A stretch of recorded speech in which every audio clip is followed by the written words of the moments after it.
Boa noite, professor. Minha equipe sou eu, Roniel de Souza e o Henrique Santos Dumont.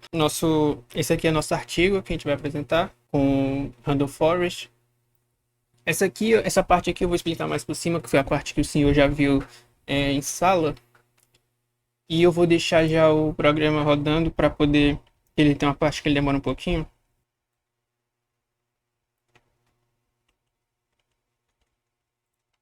Basicamente, então, aqui começa a nossa binarização, né? E a gente vai definir um limiar a partir da mediana para cada característica, que são as colunas. A gente tem 150 instâncias e 50 características. 30 características, na verdade. Então, basicamente, sabe, para binarizar nossas características. Então, aqui no Create Selector, a gente vai criar as variáveis lógicas, né, para o Z3. Cada variável S representa uma característica que pode ou não entrar na regra da explicação. Aqui no o nosso Create Covage vai criar nossas variáveis lógicas, as P, que vão ser as flags, né, para o Z3. Cada P é uma flag para o Z3 liga se a regra final cobrir a âncora, né, positiva no índice, no caso, desse determinado índice. Covage e vamos pro CNF. Aqui basicamente são as regras, né? A nossa primeira regra é a de compatibilidade, que no caso ele basicamente se a amostra alvo, né, tem, sei lá, característica 5, por exemplo, e a referência tem a característica 5 igual a zero, por exemplo, ele não tem a característica 5, então o Z3 ele proíbe de usar a característica 5 na regra e cobre e cobrir aquela referência ao mesmo tempo. Então, a terceira regra é não cobrir classe diferente, que garante a exclusividade, né? Por exemplo, para cada classe, para cada referência negativa, no caso, que é uma classe diferente, a regra deve conter pelo menos uma característica diferente. Então, essa referência não tenha, no caso. O que impede que a regra se aplique a ela. Por exemplo, se essa minha referência negativa tem essa característica, a minha regra não vai poder ter. Tá, o find aqui é core destination, né? Aqui vamos chamar aqui as coisas, iniciar as variáveis. E aqui, cadê? Começa aqui. Ali define o timeout, isso é insatisfatível. Se for o que você já viu. Então, basicamente, ele vai verificar, né, para as refs boas, vai contar todas as refs boas para criar as regras. Não, as regras já foram definidas, né? Para, no caso, contar quais seguem as regras para definir as explicações. E também para as refs ruins, se ele cobrir alguma dessas refs ruins, essa regra é descartada. Então, ele parte para uma verificação final, que no momento da decisão da regra, se ele não cobrir nenhuma ref ruim, basicamente, ele passa. Se não, passa no verificador de segurança final, então ele vai contar, né? Vai ver se bateu a meta de K. Ele roda várias vezes, né? Tipo, se ele bate, ele tem uma meta, ele começa, por exemplo, com 3. Se ele bate a meta, ele volta. Então, sempre tenta bater a meta da última vez. Então, se ele bate a meta K de refs boas, então ele retorna a regra como válida. Aqui tem o Find Mark Explanation, né? E no caso ele busca a melhor regra. Ele começa pedindo uma regra que cobriu K igual a 1, que cubra K igual a 1. Então ele ancora. Se conseguir buscar uma regra que cobre a maior, né? Foi o que eu falei agora. Então ele aumenta a meta e tenta de novo, pedindo um K maior. Então isso se repete até a busca falhar. E quando falha, ele retorna a melhor regra. Foi o que eu falei aqui em cima aquele tera ali. Então, basicamente foi isso. Foi o que a gente mostrou em sala.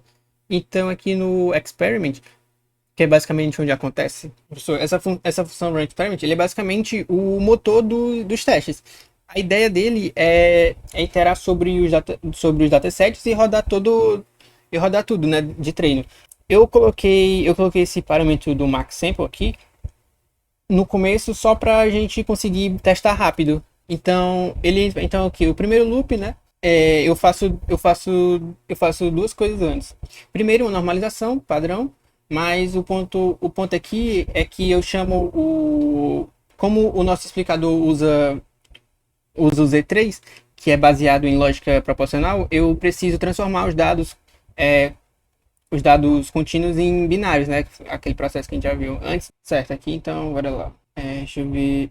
Tá, basicamente aqui, né, a gente segue um padrão de K-fold, de 5 divisões. Para cada fold eu instancio e treino um random forest. Eu calculo o score do teste logo de cara logo de cara. Porque se o modelo estiver performando mal, ele não faz sentido, faz sentido gastar tempo testando. Então basicamente aqui onde o experimento acontece. Eu queria testar a sensibilidade do modelo no tamanho do conjunto de referência. Então, se eu vario isso em 5, 10, 20% dos dados desse loop, eu jogo algumas amostras de teste e chamo o Find Motion Coverage, né? E aqui a gente vai monitorar três coisas. Se ele entrou na explicação, né? Se ele encontrou a explicação ou deu timeout, o tamanho da explicação e o custo computacional, né? Medido no tempo. Aí a gente marca ainda os solvers, a quantidade chamada de solver. Aqui é o final, né? Eu só agrupo essas métricas, medida do tempo, medida de chamada, taxa de sucesso, salvo tudo no CSV. E aqui a gente consegue gerar aqueles gráficos de escalabilidade, depois sem precisar rodar no modelo de novo. Tá. Então, basicamente, aqui foi alguns resultados que deram. Cadê aqui a chamada de solver? Aqui deu uma estourada.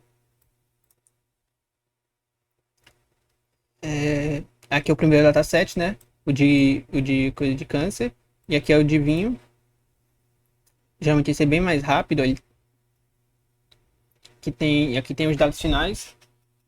Então aqui basicamente o modelo de vinho, né? O modelo ele foi, dá para ver que ele foi melhor, atingindo o máximo, né? De score em quase todos os folds. Então basicamente é um dataset mais simples, né? Enquanto o de câncer dá para ver que ele tem uma variância maior, né? Ó, de 800 até 900. 900 não é 9. Se a gente observar aqui nas referências, observando aqui, por exemplo, 5%, a gente tivemos 0% de sucesso em todos os folds. Isso é contraintuitivo, né? Porque o modelo em si é perfeito, porém não deu certo. Mas é que como é muito pouco, né? Às vezes não encontra. É um pouco mais difícil, né? Mesmo o modelo sendo perfeito, entre aspas. Certo? O Z3 simplesmente não encontrou exemplo suficiente para. Tem várias situações que pode dar. Tem views de utilização 100%, né? 5 de 5. E com pouquíssimas chamadas de solver, né? Geralmente aqui é 3. Custo computacional. No caso, o de câncer. O de câncer aqui, a história fica um pouquinho mais diferente, né? Porque ele é um. Aqui a gente consegue encontrar explicações mesmo com 5%, várias vezes, né? O que mostra que uma distribuição dos dados ajudou. Porque eu queria chamar a atenção também aqui para essa parte aqui, ó, que deu 1.000 e não sei quantos, que ele subiu nossa média, né? A média explodiu aqui por 238, com aquele pico, né? Então, que indica que para certas instâncias de teste difíceis, o solver ele teve que trabalhar muito mais para provar a âncora, né? Isso valida a necessidade do timeout, no caso. Então, a conclusão sobre mais ou menos isso é que o tempo médio ficou na casa dos milissegundos, né? O que é bom.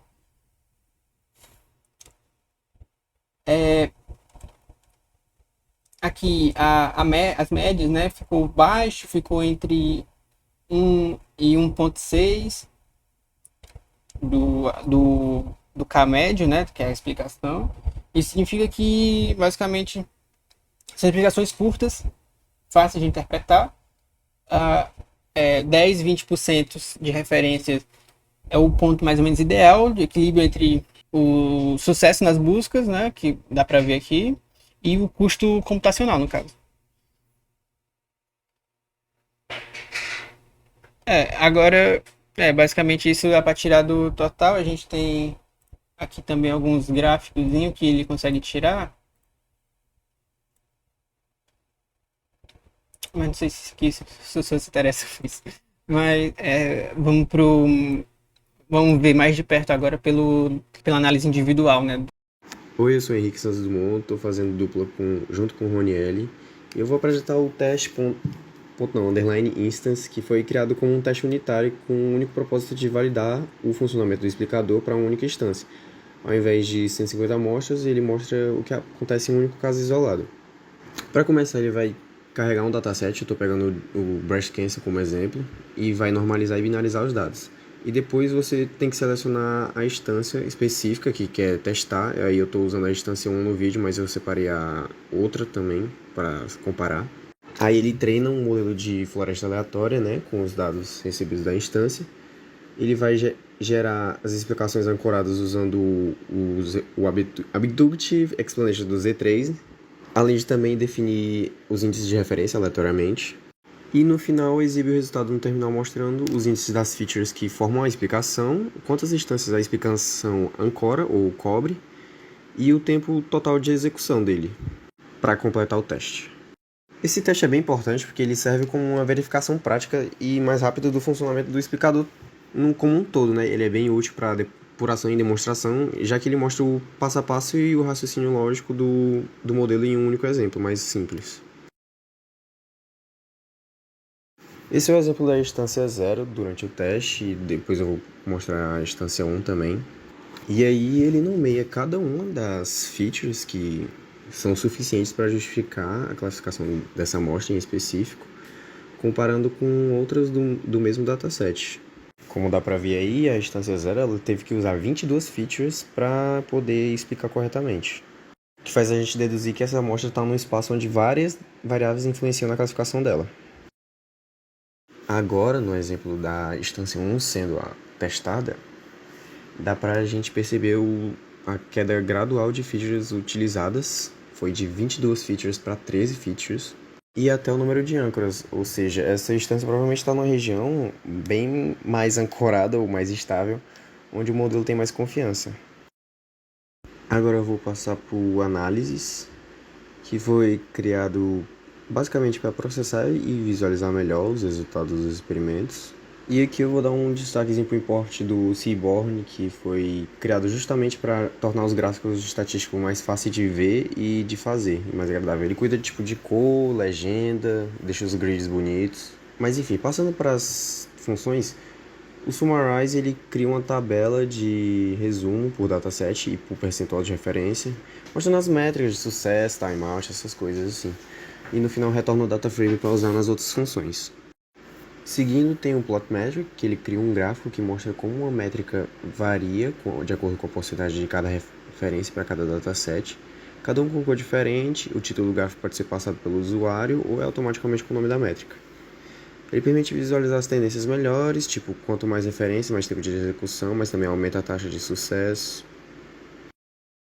A função Plot Dataset ela é bem simples, ela basicamente automatiza a geração dos gráficos principais, né? E para cada métrica dessas que estão aí, ele chama a função plot metric e exibe elas. E finalmente tem a correlation, que ajuda a entender como as variáveis se relacionam, criando um mapa de calor que facilita a visualização das relações. Por exemplo, entre o tempo médio e o tamanho das explicações e o número de chamadas. Aqui é só mostrando um exemplo da saída do análises. Um resumo numérico bem mais limpo e comparável entre os datasets, né? Facilitando perceber que o dataset do vinho tem explicações mais rápidas e com maior sucesso em comparação com a do câncer. E aí tem um gráfico que eu não sei porque que o vídeo ficou assim, mas ele mostra direitinho a relação entre o tempo utilizado e a porcentagem da instância utilizada de referência.